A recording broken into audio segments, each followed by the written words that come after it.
Salve a banda! Salve com vocês, Tata Zilopando falando. E, gente, assim, perguntam muito pra mim às vezes nas caixinhas, lá nas redes sociais, qual a diferença entre guia, Brajá, fio de conta, etc e tal, e se qualquer um pode fazer um, tá? Isso é muito padrão das pessoas perguntarem. E assim, existem diferenças, existem também diferenças de nomenclatura, de hábito das determinadas tradições que mudaram os aspectos que a gente vai entender as nomenclaturas, tá? Mas às vezes, dependendo de casa para casa, isso vai ficar tão variável, que não dá para definir um padrão específico, tá? Então aqui eu vou falar sobre a minha experiência, sobre aquilo que eu pratico. Na Quimbanda, a gente usa muito mais brajás mesmo. Só que esse fio aqui de 7, né, esse cordão de 7 fios, que normalmente a gente chama de brajá, ele não é o brajá original. O brajá original é um fio que tem búzios na frente e atrás colado, ele é todo feito de búzios, tá? Que seria a representação do cargo sacerdotal do Babalá Orixá, né? Ou da Ialorixá. E a gente na Umbanda ou na Quimbanda acaba usando esses cordões de 7 fios, dizendo que isso é brajá. Na verdade, muitas vezes a gente pega qualquer fio de conta que tem mais do que um fio e fala que é brajá. Tá? Mais que 1 e 2 fios tem que falar que é brajá. Então tem brajá de 3 fios, brajá de 5 fios, brajá de 7 fios, brajá de 21 fios, que é dado para grandes sacerdotes em determinadas tradições. Tá? Dentro da minha prática espiritual, né, do Chão de Jorge, na Umbanda, por exemplo, os fios de conta que são dados, eles são feitos com um só fio. Tá? Então ele vai ter só uma fiada, por dizer assim, né? Só um pedacinho desse brajá, por assim dizer. E a gente não pega esse brajá e recolhe, né, esse fio, recolhe e depois aumenta esse brajá. Isso aí nem na Umbanda nem na Quimbanda, né? A gente não faz isso, a gente troca, literalmente, tá? Dependendo da casa, vai mudar o contexto também das cores, da identidade, do jeito que faz, né? Aqui tá 3-3, né? Que é uma especificidade da família que me entregou esse brajá. Tem gente que é 7-7, tem gente que é alternado, né? Depende muito da especificidade de cada família, de cada tradição. Então o fio de conta, normalmente, ele é usado mais para aspectos de proteção, né? Que a gente tem esses fios pequenos que a gente usa aqui embaixo da roupa, se der para ver na câmera, bem pequenininho, que a gente usa debaixo da roupa, que é justamente para ficar invisível, né? Esse é um fio de proteção. Um fio de proteção você pode ter, qualquer pessoa pode ter. Inclusive você mesmo pode fazer um, tá? Isso é muito simples. Aí você basta pegar na Umbanda, você basta pegar perfume de alfazema, uma vela branca e pedir, orar, rezar, conjurar esta guia para que ela sirva de proteção para você. E aí você dá a determinação para ela da entidade que você gostaria que te protegesse, que o meu Ogum me proteja, que o meu Exu me proteja, que Oxalá me proteja, que Ansã me proteja, tá? Na cor respectiva dessa força. Normalmente, fios de proteção a gente usa na cor de Ogum, que é vermelha, ou na cor dos Exus, que é preta e vermelha, tá? Normalmente a gente faz isso.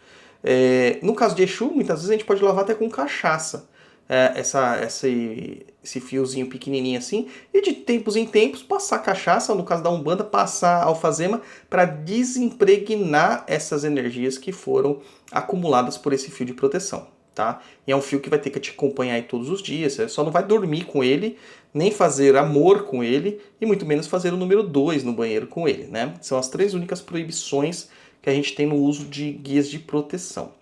Agora é as guias simples, né, os fios simples que a gente tem nos terreiros. A gente vai ter vários fios, né, vários tipos de fios aí. No Chão de Jorge, por exemplo, assim que a pessoa entra para a corrente, que ela passa do estágio de Indumbi, ela entra para o estágio de membro da casa, como um cambono, né, ela vai receber a guia de Oxalá, que é a sua primeira guia, é o seu primeiro fio de conta, que é todo branco, tem uma quantidade específica de contas dadas pelo Caboclo Rompe-Mato para as pessoas que estão lá dentro. E a gente usa porcelanas, né, brancas, tá? Né, maiores, né, são fios maiores ali, meio que padronizados, tá? Então, bolinhas maiores, né, miçangas maiores. Esse tipo de guia é dado para todo mundo que entra no Chão de Jorge dentro da corrente de forma efetiva. Agora, A gente tem outras guias que a gente dá também para as pessoas, né? Tem a guia de confirmação, que a gente usa cruzada, que também tem um fio, geralmente na cor do seu Ogum, né? No Ogum da casa, na verdade. A gente também dá alguns fios quando a pessoa se torna um pai maior, né? Quando a pessoa se torna um pai menor, pai e mãe pequeno, a gente também vai dar o brajá de 7 linhas. Aí sim, 7 fios com 7 linhas representadas da Umbanda lá, que ele vai usar no peito como sinal da hierarquia dele. E no caso do pai maior, né, da mãe maior, dos tatas e mametos de Umbanda, a gente já vai dar o brajá do Exu, né, o brajá de Exu, mostrando a sua autoridade total e plena e a sua liberdade perante aquela casa para praticar a sua própria casa, sua própria macumba. E a gente vai entregar também os cordões referentes aos seus chefes de coroa. Aqui no caso do Chão de Jorge, sempre caboclo preto velho. Então tem um fio específico para caboclo, um fio específico para preto velho, tá? Que a gente vai entregar. É claro que as entidades, elas também vão pedir os fios delas, as guias delas de trabalho. Só que aí é uma especificidade da entidade, que quem vai usar essa guia é a entidade. Então o médium não precisa colocar aquele montão de guia no pescoço, ficar aquele montão de guia, não, ele tem que usar as guias de hierarquia dele. Então um Cambone, normalmente ele só vai estar com a guia branca de Oxalá, né? Um Andumba, né, que é um médium que ainda não confirmou, não foi confirmado ainda, ele vai usar a guia branca e provavelmente alguma guia de proteção que a entidade dele deu para ele.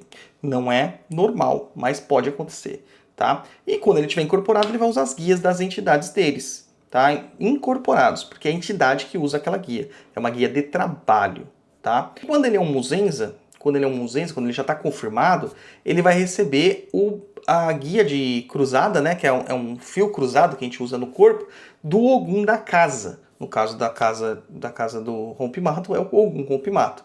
Tá? Então ele vai receber nas cores do Ogum Rompimato, verde, branco e vermelho, que ele vai usar cruzado no corpo. Quando ele se torna um pai ou mãe pequenos, ele vai ganhar o colar de 7 fios das 7 linhas. Tá? O brajar de 7 fios das 7 linhas, representando que ele tem autoridade sobre as 7 linhas de Umbanda. Porque um pai ou mãe pequeno, eles estão ali como um treinamento para se tornarem pais e mães maiores, pais e mães de santo, tatas e mametos de Umbanda. Então eles têm que ter uma certa autoridade perante as 7 linhas, senão não vai acontecer. Né? E aí quando ele se torna maior, ele recebe as outras regalias deles. Então isso é muito comum. Agora, quando a entidade incorpora, é muito comum também ela pôr o colar dela. Uma coisa que é interessante notar, por exemplo, que algumas linhas não gostam nem de usar guias específicas ou fios de conta. O Caboclo Rompimato, por exemplo, que trabalha comigo, ele só deixa a minha guia de Oxalá e a minha guia das 7 linhas porque ele diz que eu gosto. Porque por ele não usava nada. E realmente era assim. Porque quando eu comecei a me desenvolver, assim que ele incorporava, ele tirava tudo que tinha no meu corpo, né? Todas as guias, tirava a braçadeira de pai pequeno que eu tinha no outro terreiro, tirava tudo que ele podia tirar, só me deixava com a roupa mesmo, com o uniforme, ali para poder praticar aquele dia de gira. Tá? Ele não gostava. Já o vovô Chico, ele pede para fazer como se fosse um rosário para ele. Ele não usa na cabeça, ele usa na mão. Ele segura o rosário o tempo todo na mão. Tá? Então a gente vai ter especificidades de cada linha. E a gente pode usar essas especificidades conforme o entendimento que eles vão trazendo pra gente. Mas nunca muitas guias no pescoço, porque ter muitas guias no pescoço não vai demonstrar que você tem uma autoridade maior perante as pessoas. Só vai demonstrar que você tá querendo se aparecer. E isso é muito chato, né, cara? Então é isso, meu povo. Saravá, banda. Salve a Umbanda, salve a Quimbanda.